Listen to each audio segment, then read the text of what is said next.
मेरे प्यारे दोस्तों, आप सभी को नमस्कार, गुड मॉर्निंग। उम्मीद करता हूँ कि आपकी पढ़ाई बहुत अच्छी चल रही होगी। हमारा एग्ज़ाम जो है अब बस कुछ ही दिन बचा हुआ है। आप लोग लगे रहिए अच्छे से, और हमारी तरफ से जो भी कोशिश है हम कंटिन्यूअसली कर रहे हैं। तो इसी कोशिश में आज जो है हम लोग पीपल एंड इन्वायरमेंट जो आपका यूनिट 9 का है, तो उसमें अभी पढ़ाना तो मुश्किल नहीं है, मुमकिन नहीं है आपका एग्ज़ाम से पहले। लेकिन जो क्वेश्चंस, जो कंसेप्ट बार बार रिपीट कर रहे हैं, तो मैं उस कंसेप्ट को आपको बता दूंगा। उतना कर लेने से आपका क्वेश्चन जो है आई थिंक ऑलमोस्ट बन जाएगा। ऑलमोस्ट क्वेश्चन 5 में से 4 तो इजीली बन ही जाएगा। तो बस वही उसी को लेकर आए हैं। ये पहला वीडियो है, हो सकता है इस पर 1-2 वीडियो और आए। आप लोग ध्यान से देखिए, इसका नोट्स बना के रख लीजिएगा, बार बार रिवीजन करिए वीडियो को, तो आपका काम हो जाएगा। ठीक है। वीडियो स्टार्ट करने से पहले जो भी लोग इस चैनल पर नए हैं, चैनल को सब्सक्राइब करिए, बेल आइकन को प्रेस करिए। और आप सभी लोग, जो भी लोग वीडियो को देख रहे हैं, आप सभी लोग इस चैनल पर ज्वाइन हो जाइए। टेलीग्राम चैनल है नेट ईयर ऑफ माइंड, आप लोगों के लिए हम बना दिए हैं। जो भी पीडीएफ हम यहीं पे शेयर करते हैं। इस चैनल को आप लोग ज्वाइन कर लीजिए। लिंक इसका हम डिस्क्रिप्शन में डाल देंगे। आप डायरेक्ट जाके टेलीग्राम पे सर्च करिए नेट ईयर ऑफ माइंड, आपको मिल जाएगा। ठीक है। तो चलिए हम लोग वीडियो स्टार्ट करते हैं। आप लोग ध्यान से कंसंट्रेट होकर वीडियो को देखिए, तो आपको फ़ायदा करेगा। तो देखिए, वीडियो स्टार्ट करने से पहले ये सब हम आपको बताएंगे। तो एक क्वेश्चन मेरे अभी हम देख रहे थे, तो एक क्वेश्चन हमको दिखा। ये है कि गैस होल क्या है। एक आपको सवाल पूछा था, 2021 का सवाल है ये। एक सेकेंड, क्या हो गया भाई। देखिए, ये सवाल है कि गैस होल क्या है, गैसो होल क्या है। तो आप लोग में से बहुत लोग होंगे जिनको ये पता नहीं होगा। देखिए, आपको हम ये बताना चाह रहे हैं कि अगर आप नहीं पढ़ के जाइएगा, तब कैसे आपको सवाल को अटेम्प्ट करना है। एक लोग तुक्का मारते हैं, एक लोग इंटेलिजेंट गेस करते हैं। ठीक है। तो हम आपको तुक्का मारने नहीं सिखाएंगे, हम आपको इंटेलिजेंट गेस करने सिखाएंगे। इंटेलिजेंट गेस करने से क्या होगा, आपका सही होने का संभावना बहुत ज़्यादा बढ़ जाता है। करेक्ट होने का जो प्रोबेबिलिटी है ना, बहुत ज़्यादा बढ़ जाता है। तुक्का मारने में क्या होता है कि सही होने का प्रोबेबिलिटी कम रहता है, बहुत कम रहता है। तो तुक्का नहीं, आपको इंटेलिजेंट गेस करना सिखाएंगे हम। बुद्धिमानी मतलब कि तार्किक रूप से गेस करना। ऐसा नहीं कि आंख बंद किया टिक कर दी, ऐसा नहीं। देखिए, आप ये सवाल को देखिए और इसका आंसर पढ़िए, इसका ऑप्शंस को पढ़िए आप। तो अगर फर्स्ट इंप्रेशन में आप देखिएगा, तो मुझे भी ये सवाल नहीं पता है, लेकिन मैं इस तरह के सवाल को एग्जाम में सही करके आता हूँ। सही नहीं भी करता हूँ, तो अगर इस तरह का सवाल 5 पूछेगा, तो मेरा 5 में से 3 सवाल सही होता है। क्यों सही होता है? क्योंकि मेरे पास एक गेस करने का तरीका है, इंटेलिजेंट गेस करने का तरीका है। ठीक है। तो देखिए, आपको पूछा है कि गैसो होल क्या है। अब ऑप्शन को पढ़िए। पहला, ए केमिकल और a type of chemical used for chemical remediation of waste water. ठीक है। सेकंड पढ़िए, an instrumentation use to detect gas leakage in factories. C पढ़िए, mixture of gasoline and ethanol. Fourth पढ़िए, a type of chemical for the decomposition of stubbles. ठीक है। तो ये आपका है। अब देखिए, इसमें हम कैसे सवाल को अटेम्प्ट करेंगे। आप देखिए, ये जो सवाल है, आप ऑप्शन ए को और ऑप्शन डी को देखिए। A type of chemical, a type of chemical. जब दो ऑप्शन में एक ही तरह का स्टेटमेंट स्टार्ट हो, तो आप समझ लीजिए कि आंसर इसी दोनों में छुपा हुआ है। यहाँ पे देखिए, ए इंस्ट्रूमेंशन, ए मिक्सर, तो ये अलग अलग स्टेटमेंट है। यहाँ देखिए, a type of chemical, a type of chemical, एक ही चीज़ स्टार्ट हो रहा है। इसका मतलब है कि जो क्वेश्चन सेट कर रहा होगा ना, वो इसी में से, क्योंकि एक ही चीज़ को आप बार बार रिपीट कर, जो आपका आंसर रहता है ना, वो आपके दिमाग में हमेशा रहेगा। जैसे आप क्वेश्चन सेट कर रहे हैं, तो आप क्या एक सही दीजिएगा, उसी सही के इर्द गिर्द आप एक मतलब कि गलत ऑप्शन को सेट करिएगा। तो जो क्वेश्चन सेट कर रहा था, इसका मतलब कि उसके दिमाग में यही ऑप्शन बार बार आ रहा है, इसका मतलब यही आंसर है। इसी दोनों में से एक आंसर है। ठीक है। अगर आपको अब तुक्का मारना है, मान के चलिए ये आपको, तो ये एलिमिनेट कर दिए। अब आपको 2 ही ऑप्शन में गेस करना है, तो आप कोई भी आंख बंद करके मार दीजिए। अगर आपको पता है तो ठीक है, नहीं है तो फिर भी ठीक है। तो ये देखिए, जहाँ पे chemical remediation of waste water, waste water का रेमिडिएशन मतलब वेस्ट वाटर को साफ करने के लिए, यहाँ पे है डिकम्पोजिशन ऑफ स्टेबल्स। तो दोनों इंपॉर्टेंट चीज़ है। तो इसमें से आपको तुक्का मार दीजिए, तो ये वाला सही था इस बार। ठीक है।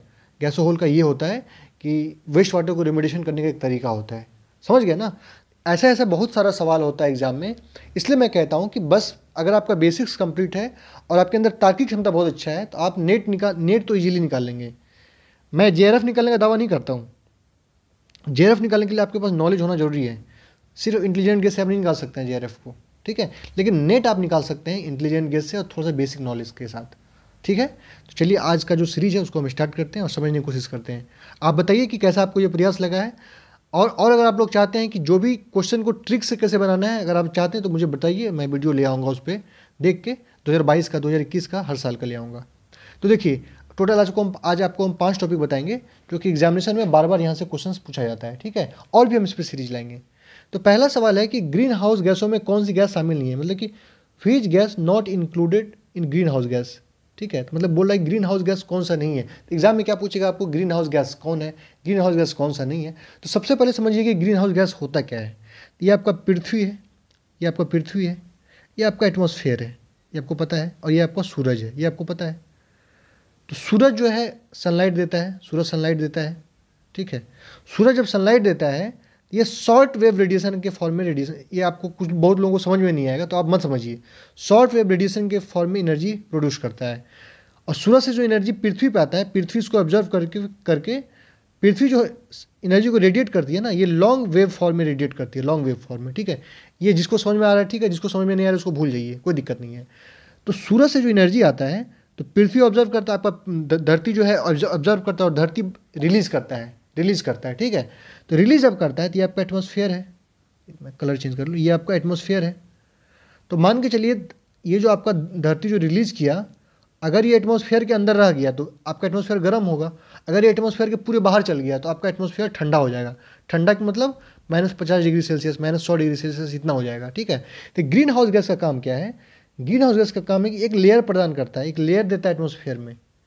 ये लेयर क्या करता है, जो भी आपका हीट होता है ना अंदर, उसको ट्रैप करके रखता है। हीट जो पृथ्वी आपका हीट को रेडिएट करता है उसको एक ग्रीन हाउस गैस जो है ट्रैप करके रखता है।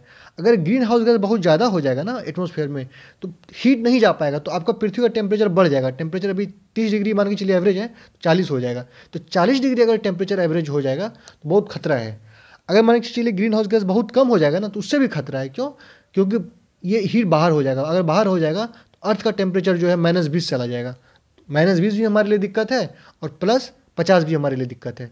इसलिए ग्रीन हाउस गैस जो है हमारे लिए बहुत इंपॉर्टेंट है। ग्रीन हाउस गैस कम हो जाए वो भी दिक्कत है, ग्रीन हाउस गैस ज़्यादा हो जाए वो भी दिक्कत है। इसलिए ग्रीन हाउस गैस जो आपका बैलेंस में होना चाहिए आपके एटमॉस्फेयर में। ये चीज़ आपको समझ में आ गया ना कि ग्रीन हाउस गैस जो है ये आपके एटमॉस्फेयर में बैलेंस में होना चाहिए। ऐसा नहीं कि बहुत ज़्यादा हो जाए या बहुत कम हो जाए। ठीक है, अब हम समझते हैं कि ग्रीन हाउस गैस कौन सा होता है। पहले ये समझिए कौन सा होता है। सबसे पहला आपका CO2, सबसे पहले आपका CO2 ग्रीन हाउस गैस है। एक सेकेंड बस, कॉल काट दो। हाँ, पहला CO2 आप लोग इसको याद कर लीजिए। दूसरा मीथेन, दूसरा आपका ग्रीन हाउस गैस कौन सा है, मीथेन है। ये सबको जो भी हम आपको बता रहे हैं ना उसको आप लोग याद कर लीजिए। वो याद कर लेंगे तो आपको बेनिफिट करेगा एग्जाम में, वरना बेनिफिट नहीं करेगा। तो पहला आपको बताएं कि CO2 ग्रीन हाउस गैस है, दूसरा आपका मीथेन है CH4। ठीक है, दूसरा मीथेन है। तीसरा आपका कौन है बताइए, तीसरा है आपका N2O, इसको बोलते हैं नाइट्रस ऑक्साइड। ठीक है, चौथा है आपका ओजोन O3।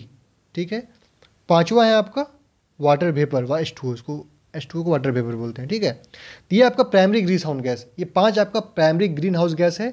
और भी ग्रीन हाउस गैस होता है, जैसे आपका हो गया CFC क्लोरोफ्लोरोकार्बन, फिर आपका हो गया कार्बन मोनोऑक्साइड CO।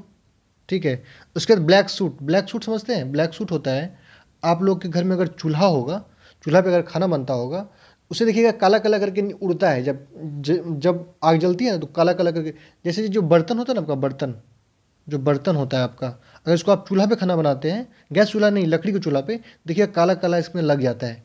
इसी को बोलते हैं ब्लैक सूट। ठीक है, इसको ब्लैक सूट बोलते हैं। ये आपका ये सब जो है आपका ये प्राइमरी ग्रीन हाउस गैस नहीं है, ये सब सेकेंडरी ग्रीन हाउस गैस है। मैं इसको मिटा दूँ। तो ये आपका प्राइमरी ग्रीन हाउस गैस है CO2 CH4 N2O ओजोन और H2O। अब आपको पता करना है कि ये निकलता किससे है। ठीक है, CO2 निकलता किससे है। तो CO2 आपका जो है ना फॉसिल्स फ्यूल के बर्निंग से आपका CO2 निकलता है, डिफॉरेस्टेशन से होता है। अगर बहुत ज़्यादा पेड़ पौधा काट दीजिएगा ना तो CO2 गैस आपका एब्जॉर्ब नहीं कर पाएगा पौधा, तो CO2 गैस का मात्रा बढ़ेगा। ठीक है, और देखते हैं कि आप देखते हैं आपका CH4 मीथेन जो है आपका ये धान गेहूं के फील्ड से निकलता है, जो आपका एग्रीकल्चर से बहुत ज़्यादा निकलता है ये। ठीक है, उसके बाद कार्बन, इसका क्या है, नाइट्रस ऑक्साइड जो है आपका ये भी बर्निंग ऑफ फॉसिल फ्यूल से निकलता है। ठीक है, ओजोन जो है आपका O3, ये O3 इसको बोलते हैं ओजोन। ये आपका डायरेक्टली नहीं होता है, इनडायरेक्टली फॉर्म होता है। ठीक है, इनडायरेक्टली कैसे फॉर्म होता है ये आपके लिए जाना जरूरी नहीं है, ये मत समझिए। H2O तो आपको पता है वाटर वेपर जो पानी का मॉलिक्यूल ऊपर में रहता है, उसी को वाटर वेपर बोलते हैं। फिर आपका क्लोरोफ्लोरोकार्बन, फिर आपका CO। क्लोरोफ्लोरोकार्बन किससे निकलता है, रेफ्रिजरेटर से, जो पुराना रेफ्रिजरेटर होता था। ठीक है, और कार्बन मोनोऑक्साइड जब कोई भी चीज़ अच्छे से नहीं जलता हो, अनबर्न CO जो होता है अनबर्न्ड से निकलता है। जैसे कोई भी चीज़ अच्छी तरह से अगर कंप्लीट कंबसन ना हो उसका, तो वहाँ से कार्बन मोनोऑक्साइड निकलता है, ठीक है। और ब्लैक सूट तो आपको पता है, कोई भी चीज़ को जलाते हैं तो ब्लैक सूट निकलता है। तो ये आपका ग्रीन हाउस गैस है, आप समझ लीजिए। तो आपको पूछेगा कौन ग्रीन हाउस गैस नहीं है, तो इसमें से जो नहीं मिलेगा उसको ग्रीन हाउस गैस नहीं है, ठीक है। फिर इसमें से कंसेप्ट होता है कि ग्रीन हाउस पोटेंशियल किसका ज़्यादा होता है। तो ग्रीन हाउस पोटेंशियल जो आपका सबसे ज़्यादा जो होता है SF6 का होता है। SF6 नहीं लिखा है, सॉरी, SF6 भी ग्रीन हाउस गैस है आपका, ये ग्रीन हाउस गैस है। इसका सबसे ज़्यादा पोटेंशियल है, ठीक है। और सबसे ज़्यादा जो लाइफ है इसी का है, SF6 का। ये सबसे ज़्यादा पोटेंशियल भी है और सबसे ज़्यादा लाइफ भी इसी का होता है एटमॉस्फेयर में, ठीक है। चलिए ज़्यादा रिसर्च मत करिए। एक चीज़ आपके लिए इंपॉर्टेंट और है कि सबसे ज़्यादा ग्रीन हाउस गैस का एमिशन कौन सा देश करता है। तो सबसे ज़्यादा चाइना करता है, फिर आपका US करता है, फिर आपका इंडिया करता है, ठीक है। इस तीनों को ऑर्डर में याद रखिए। और आपका ये पेरिस क्लाइमेट चेंज, जो पेरिस प्रोटोकॉल है वो इसी को लेकर आया था, ठीक है, पेरिस प्रोटोकॉल, ठीक है। इतना सफिशिएंट है। चलिए हम लोग नेक्स्ट सवाल में चलते हैं। आपका है जैव विविधता शब्द का पहली बार प्रयोग कौन किया था। मतलब कि बायोडाइवर्सिटी का प्रयोग सबसे पहली बार कौन किया था, तो कौन किया था, इसको आप लोग याद कर लीजिएगा। वाल्टर जी रोजन, ये बार बार पूछता है, वाल्टर जी रोजन, ठीक है, इसको याद कर लीजिए। एक बार का कोई सवाल पूछेगा इकोलॉजी, इकोलॉजी का होता है पारिस्थितिकी। इकोलॉजी का पहली बार प्रयोग कौन किया था, तो कौन किया था, अर्नेस्ट बार्कर। अर्नेस्ट बार्कर, इसको लिख लीजिए, अर्नेस्ट बार्कर, ये नहीं होगा, बार्कर। एक पूछता है आपका पारिस्थितिक तंत्र, इकोसिस्टम का पहली बार यूज कौन किया था, इकोसिस्टम शब्द का, ये कौन किया था, एजी ट्रांसलेट। एजी ट्रांसलेट याद कर लीजिएगा इसको, एजी ट्रांसलेट, ठीक है। ये तीन को याद रखिए। बायोडाइवर्सिटी का पहली बार प्रयोग कौन किया था, वाल्टर जी रोजन। इकोलॉजी का कौन किया था, बार्कर। और इकोसिस्टम का कौन किया था, एजी ट्रांसलेट, ठीक है। एक आपको इसमें हम एक्स्ट्रा कंसेप्ट बताना चाहते हैं। एक होता है आपका इकोलॉजिकल पिरामिड। इकोलॉजिकल पिरामिड होता है, ठीक है, इकोलॉजिकल पिरामिड होता है। इकोलॉजिकल पिरामिड में क्या होता है, जैसे ये है, ये हम ह्यूमन का निकाल रहे हैं, ये प्रोड्यूसर होता है, प्रोड्यूसर, ठीक है। ये आपका हो गया प्राइमरी कंज्यूमर, ठीक है। ये हो गया सेकेंडरी कंज्यूमर, ये हुआ टर्शियरी कंज्यूमर। तो प्रोड्यूसर कौन हुआ, प्रोड्यूसर हुआ जैसे पेड़ पौधा से हम लोग भोजन लिए। प्राइमरी कंज्यूमर में ह्यूमन आता है, मतलब हम लोग उसको कंज्यूम करते हैं, ठीक है। तो ऐसे ही इसको इकोलॉजिकल पिरामिड बोलते हैं। तो ज़्यादा नहीं चाहिए, आप हल्का पढ़ सकते हैं इस पर। चलिए इस पर बता देंगे किसी और वीडियो में हम, ठीक है ना, बस आपको बता रहे हैं एक्स्ट्रा नॉलेज के लिए। अब एरोजोल क्या हो, किसे कहते हैं। एरोजोल देखिए, एरोजोल धूल का कण, जो धूल का कण होता है ना, इसी को हम एरोजोल कहते हैं, धूल का कण, ठीक है, इसको हम एरोजोल कहते हैं।